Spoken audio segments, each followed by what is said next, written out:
¿Qué tal? ¿Cómo les va? Bueno, gracias por acompañarnos en Territorio en Disputa, este nuevo emprendimiento de ¿Y ahora qué?, que va a estar básicamente referenciado en la política internacional y que, como bien dice el título, nosotros consideramos que hay territorios en disputa, en Latinoamérica claramente.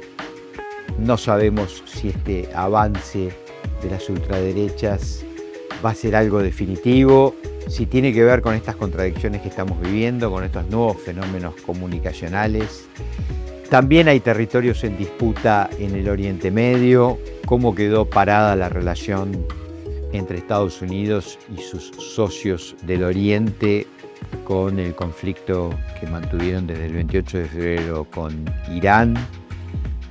Ese es un territorio en disputa. Otro territorio en disputa claramente es Europa, la Europa occidental, la Europa capitalista de posguerra, que no sabemos cómo se va a posicionar frente a la ofensiva de Estados Unidos para que incremente su gasto militar, si va a tener un proceso propio de defensa, una política propia de defensa, como insinúa el canciller alemán, si va a quedar plegada a los dictados de la OTAN, si va a tratar de interactuar con China de otra manera, qué relación va a tener China con el resto de Occidente y también, una vez más, vuelvo a Latinoamérica. Son todos territorios en disputa que iremos despejando en las distintas conversaciones que tengamos aquí en Ahora qué, aquí en Territorio en Disputa. Hoy vamos a grabar, a propósito de todo esto, con Oscar Laborde. Él fue intendente de Avellaneda, embajador de la Argentina en Venezuela, es un gran conocedor de la política latinoamericana y, en particular, a través de sus nuevas iniciativas en la consultoría, está mirando muy de cerca todo el fenómeno chino. En un minuto con Oscar Laborde. Oscar, muchas gracias por habernos visitado hoy. Esto es Territorio en Disputa. Tenés el privilegio o el castigo de visitarnos como primer visitante, así que te volvemos a agradecer tu presencia. Tenés una vasta trayectoria política y también de política internacional, como signo distintivo tu paso por la Embajada Argentina en Venezuela, y como trabajo territorial, por lo menos yo distingo tu paso en la Intendencia de Avellaneda, que bueno, es un distrito muy importante en la Argentina. Y entonces, en calidad de tu mirada internacional, de haber estado en un país con mucho conflicto, sobre todo provocado desde el exterior, con interferencias cada vez más evidentes, queríamos una primera valoración tuya acerca del proceso que está viviendo hoy Latinoamérica, su relacionamiento con el imperio, con un imperio que parece ser, da la impresión, sobre todo lo estoy diciendo por Estados Unidos, desde el tropiezo que tuvo en la incursión del Oriente Medio, el 28 de febrero y sus consecuencias.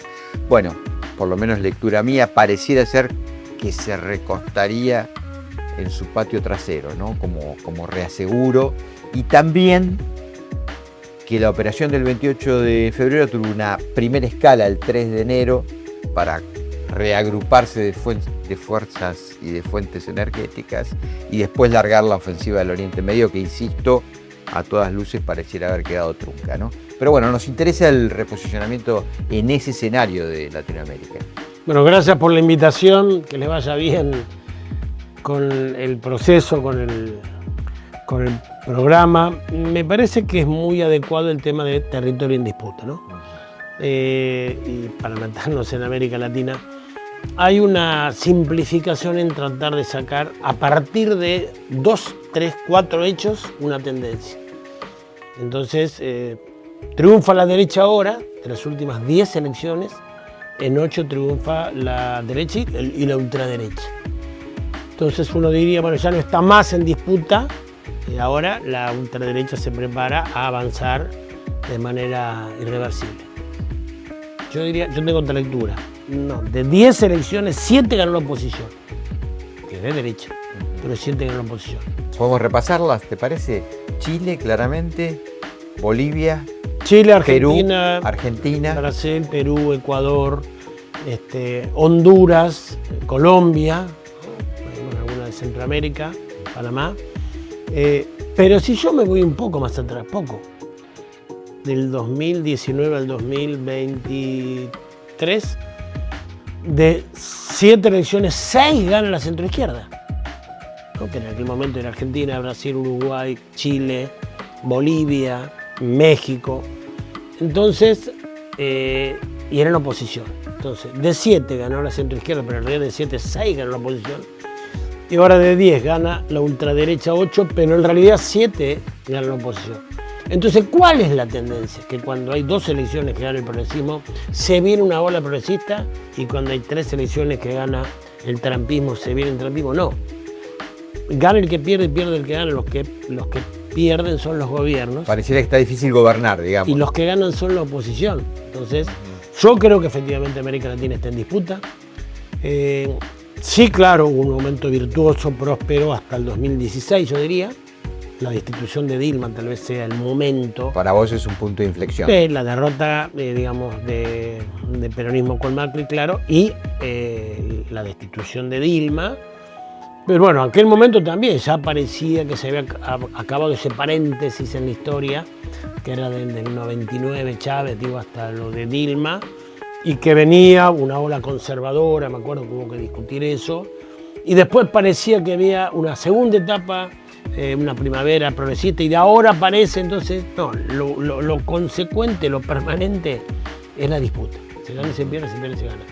Porque en estas últimas... Puedo decir que acertamos entonces con el nombre, está bien. Está muy bien, claro. No le erramos, o sea, no ves una dirección unívoca, no. Seguís pensando que las contradicciones pueden... Claro, los primeros datos parecerían que sí, si uno, digamos, profundiza un poco, no. ¿Por qué? Porque, y el que pierde gana, el que gana pierde. Pedro Castillo se le dio un golpe de Estado, y el candidato de Pedro Castillo perdió por 22.000 votos en 22 millones de votos. Ahora ahí voy enriqueciendo tu análisis en la medida de lo posible. Pues fíjate 2 aspectos, ¿no?, de lo que estás señalando. Uno es muy preocupante porque sí que hay, digamos, fuerzas de la política que se ponen en el margen de la derecha, es decir, en la extrema derecha, ¿no? Entonces ya también lo que entra en disputa un poco es el juego democrático, y lo peor es que muchas veces están convalidadas popularmente esas expresiones. Es decir, vos fíjate que Katz en Chile, uno de sus ejes de campaña era: tenemos mucha migración haitiana, venezolana, hay que empezar a rajar gente, es decir, baja el discurso trumpista. En Colombia 3/4 de lo mismo, más grave todavía, porque el candidato colombiano de la extrema derecha, de la Espriella, que es de Barranquilla, el tipo dice: acá vamos a bombardear lo que haga falta. Un poco tomándose de eso que estuvo haciendo Estados Unidos en los meses de septiembre y octubre en el Caribe colombiano, venezolano, bombardeando lanchas de civiles, supuestamente narcotraficantes. Quiero decir, la reproducción de un lenguaje muy violento está teniendo recorrido. Sí, pero hay de vuelta, otra mirada. ¿Por qué la ultraderecha, yo diría? Esto, de que pierde el que gana, gana el que pierde, o mejor dicho, ganan las oposiciones, significa que hay una insatisfacción de la población con los gobiernos. No debe haber un pueblo en toda América Latina que está conforme con el gobierno que tiene. Tal vez México, puede ser, ojalá Brasil. Ojalá Brasil. Entonces, la centroizquierda, el progresismo, el populismo, incumplió su promesa. Incumplió. ¿Cuál es el primer motivo por el que gana Milei en Argentina? Por el mal gobierno de Alberto Fernández. Parecía que aquella primera etapa así virtuosa, que fue una época, hasta el 2015, necesitaba no volver a hacer lo mismo, porque lo que se hizo ya está hecho. Necesitaba la audacia de una segunda transformación, un segundo capítulo, un segundo momento, un segundo piso, y por más. Por otro lado, la centroderecha, que también le va mal, ¿no? Macri, a Piñera, a Katz, hay que ver cómo le va a Katz. Porque te digo, si yo... Ya empezó a tener dificultades, ¿no? Se bajó el 25% en la consideración de cómo lo mira la sociedad. Entonces, ante la incapacidad o la falta de voluntad, ya veremos eso, del progresismo, y la imposibilidad de la centro derecha de imponer un modelo que es inviable. Aparece una ultraderecha, aparece lo disruptivo. Sí, es un fenómeno nuevo que lo disruptivo viene por ultraderecha, ¿no? Pero eso no es mal, no puede imponer un proyecto de ultraderecha virtuoso y por mucho tiempo, ¿no? Que sea sustentable. Ahora ahí, Oscar, hay un punto que por ahí estaría interesante pensarlo, repensarlo. Se está hablando, este servidor lo dice desde el minuto cero que ganó Milei. Para mí se venía un proceso de peruanización de la economía, que es ponerle mucho énfasis al extractivismo sin industrialización, sin valor agregado, exportar más materias primas en condición de gas, de petróleo, por supuesto del agronegocio, pero no tener nunca una fábrica de baterías de litio en la Argentina, ni mucho menos ya fabricar coches de electricidad, ¿no? Entonces, poco valor agregado, salarios primarios, concentración de la economía, y lo que estamos viendo, según los estudios demoscópicos, que eso tiene también aceptación en un porcentaje importante de la sociedad, y que incluso marginados por el ajuste, sueñan con la posibilidad de que algún día la bonanza llegue, ¿no? Es decir, eso finalmente, vos fíjate, un gobierno profundamente ajustador como el de Milei, bueno, punto más, punto menos, le da 35, 40 puntos de aprobación y el tipo se mueve en esos márgenes en, insisto, un modelo económico muy concentrado y con mucha gente afuera del sistema. Entonces la pregunta concreta es, ¿no será que también esos procesos tienen, comillas, peligro de consolidarse? Sí, yo lo veo. ¿No lo ves? No, creo que el proyecto de la derecha está clara. Está clara la derecha en cómo lo plantea, lo ha anticipado. Le está costando implementarlo, insisto, Macri perdió, Bolsonaro perdió. En Colombia se pierde por muy poco y efectivamente queda armada una oposición muy importante. En Perú se le tuvo que dar un golpe a Pedro Castillo y ahora Morales está llamando a la desobediencia civil y con una fuerza que yo creo que le va a costar al nuevo presidente. Entonces, la intención de la derecha es esa. Está claro eso, y nunca tan evidente y tan descarada como ahora. El problema es la falta de alternativa. Yo decía, esta centroizquierda, por decimos, peronismo. ¿Qué tiene que plantear para eso? Una alternativa nacional, digamos, ¿no? Nacional, popular, en cada país se lo llama de manera diferente. Tiene que proponer una transformación. Porque ellos son brutales, ¿no? Esta peronización que vos también hablás es una cosa grave, ¿no? Porque es decir, una élite muy, digamos, concentrada, muy enriquecida y la gran mayoría del pueblo empobrecido. Ellos quieren imponer ese modelo. Ahora, ¿cuál es nuestro modelo? Porque ha aparecido en la Argentina una novedad, y en parte tuvo que ver el gobierno de Néstor y luego el de Cristina con el tema de vaca muerta. Aparece el tema del fracking en petróleo como una alternativa. Es decir, a lo habitual extractivo que era el agro, se le agrega minería, gas y oil, ¿no? Eso debería ser una buena noticia para nosotros. Es otro PBI, ¿eh? Es otro PBI que tenés. Entonces, por eso digo, el peligro de que le cierre, vos fíjate que el gran ordenador de la política argentina, al ser un país bimonetario, es el dólar. Es un tema que también nuestros gobiernos más populares lo han tenido como bandera. Fíjate que Néstor Kirchner le tenía un ojo encima al tema del tipo de cambio. Sí, claro. Como gran ordenador de la política y de la sociedad argentina. Y bueno, esa afluencia de dólares en función de esto que vos estás marcando, pareciera que le permite cerrar cierta gobernabilidad. Por eso, de vuelta, hay que ver, ¿no? Sí, claro. Es decir, es en disputa el asunto. Es en disputa, ¿por qué? Porque el movimiento popular no debería entristecerse porque aparece litio, otros minerales, tierras raras, más petróleo, gas. Debería pensar cómo hace para, con esa nueva riqueza, hace crecer el país y mejorar las condiciones de vida del pueblo. Sí. Entonces no se escucha, lamentablemente, nuestra dirigencia muy preocupada en pelearse el uno con el otro, un gran drama, ¿no? No aparece decir, bueno, sí, está bien, yo con esto voy a hacer esto para el país. Sí. Los otros sí te dicen, no, bueno, acá la Constitución del 94 fue una tragedia en el sentido que le dio un poder a las provincias sobre los recursos que tiene es muy grande, ¿no? Corremos Sí. el riesgo de la desintegración. Ahora, no aparece de vuelta del otro lado en esta disputa, lo que nos está faltando, está enflaquecida en Argentina en esta disputa la propuesta diferente, Sí. antagónica, popular, ¿no? Y eso va a tener que aparecer. Sí. Vos lo planteás desde el antagonismo, claramente, y ahí quiero ir.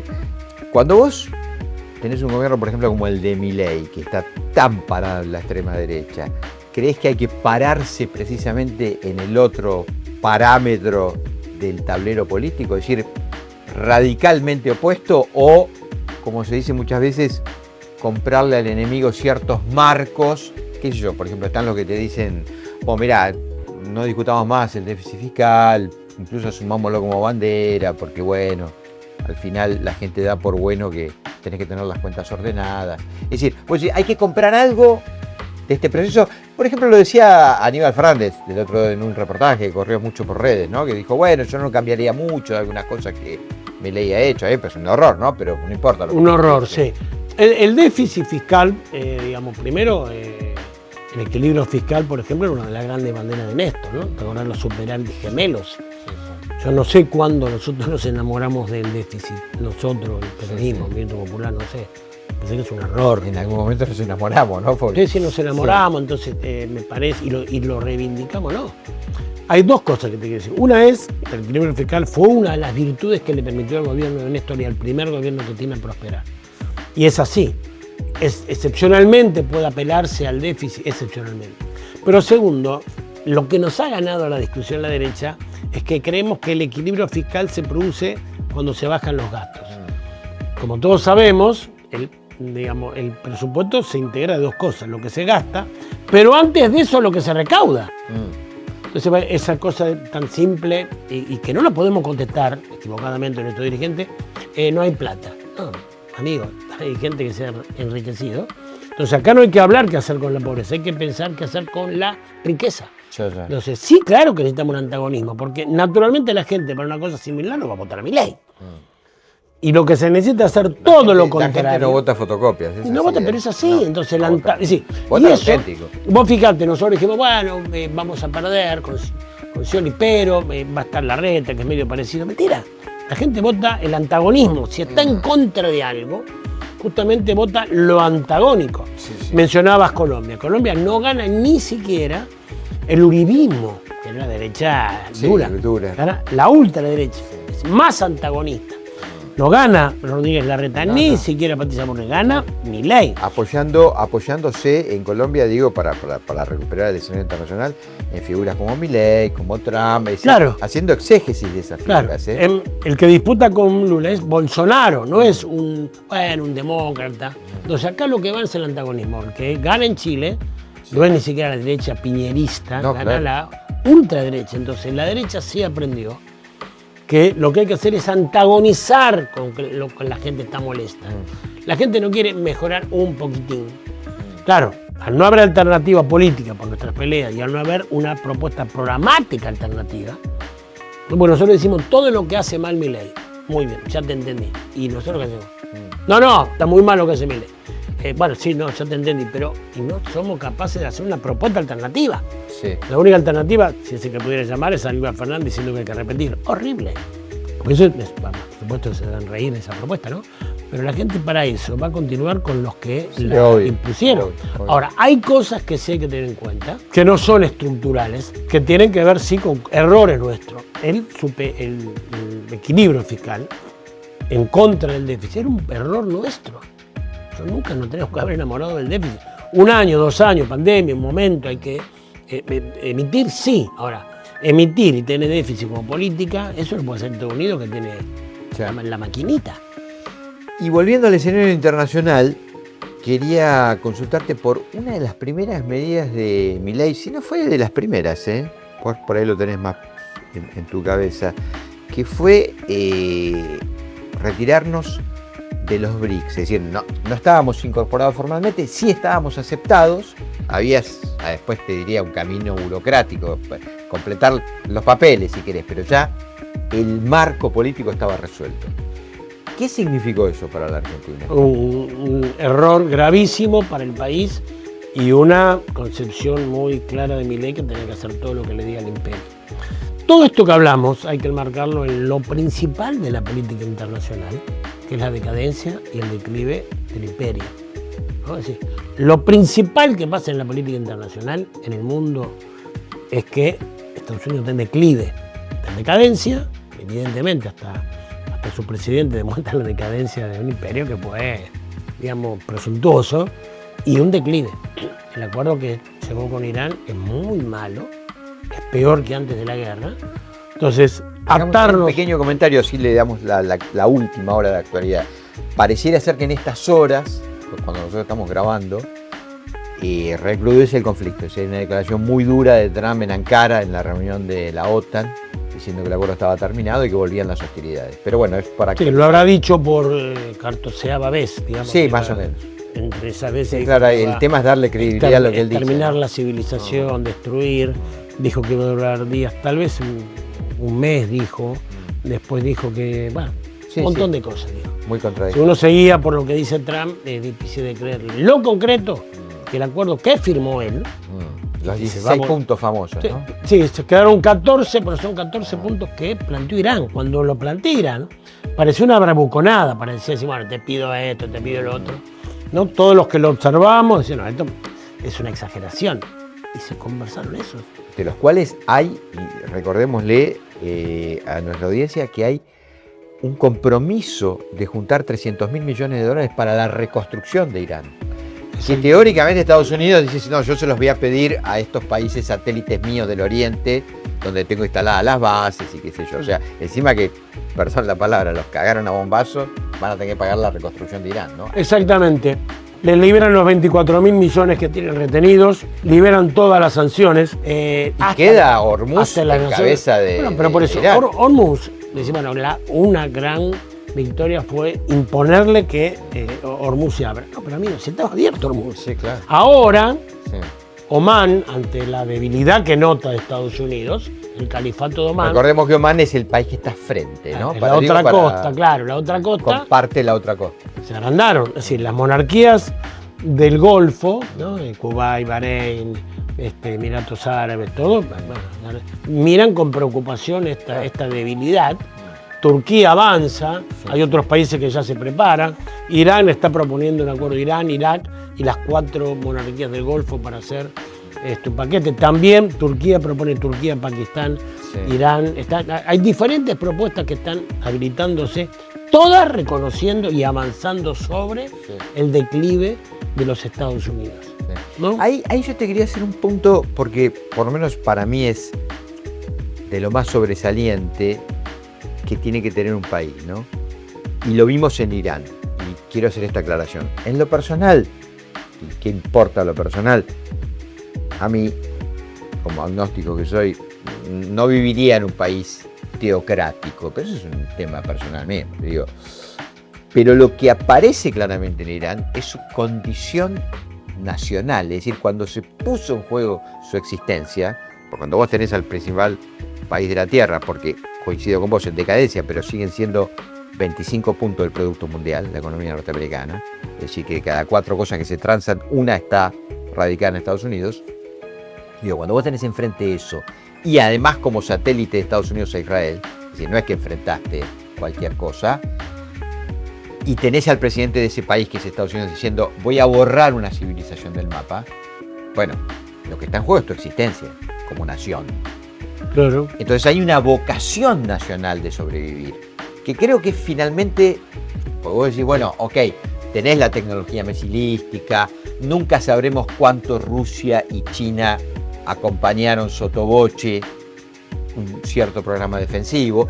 Por supuesto la geografía juega a favor, ese Hormuz, pero lo que hubo es una decisión nacional de sobrevivir. Claro, totalmente de acuerdo. Porque no lo vemos en otros países, esto quiero decir, o porque no pueden, o porque no quieren, o porque se dejan avallallar. Irán fue el ejemplo, no atacados, pero sí amenazados como Turquía y otros, sí, o Pakistán. Estados Unidos tiene una inteligencia militar extraordinaria, lo que no tiene es una inteligencia política. Pensó que porque bombardeaba Irán y había matado al jefe supremo religioso, la gente iba a salir a la calle a tomar el gobierno. Mirá qué error de lectura. Sí, sí. Como también en Venezuela, secuestrando a Maduro, pensaban que la gente iba a salir a la calle bancando derribar Qué error de lectura. Entonces, matar al líder espiritual de los chiitas encima, que es de Irán y de Irak, y pensaron que eso iba a ser bien visto por el pueblo iraní, que como bien vos decís, y acá vale la aclaración que haces, yo no estoy de acuerdo con esa teoría, los amigos de, digamos, los enemigos de mi enemigo son mis amigos. No, los enemigos de mi enemigo son mis enemigos. El hecho que Irán enfrente valientemente e inteligentemente a Estados Unidos no quiere decir que yo mejore mi opinión sobre lo que es el gobierno de Irán. Sí.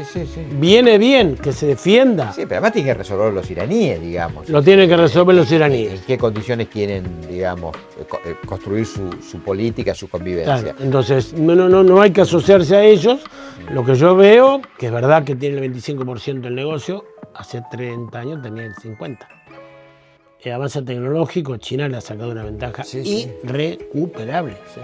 Militarmente no pudo con Irán, que inteligentemente Irán no le propone en una guerra asimétrica un enfrentamiento uno a uno. No, le cambia el eje. Bueno, este es un tema que quería tocarlo con vos porque hace a la agenda internacional más candente, ¿no? Que es, pues fíjate cómo la tecnología que estamos viendo, que es uno de los nuevos dolores de cabeza, esta concentración de los tecnofeudales, ¿no? que empiezan a condicionar a los estados.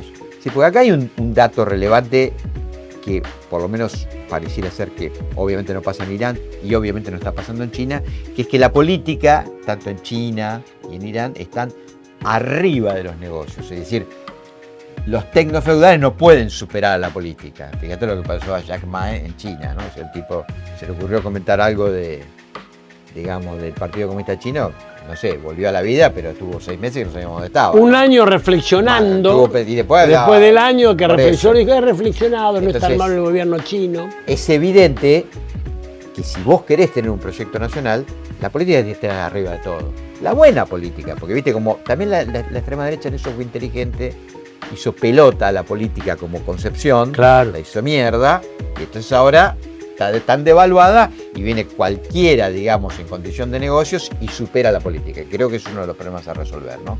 Y en China eso no pasa. La dirección es política. Es un partido, digamos, le guste a quien le guste. El Partido Comunista tiene el control del Estado y el Estado es el que dirige China y esa conducción del partido. Y el Estado como eje lograron sacar 800 millones de personas de la pobreza. Hace 35 años Estados Unidos hace un acuerdo con China, ¿no?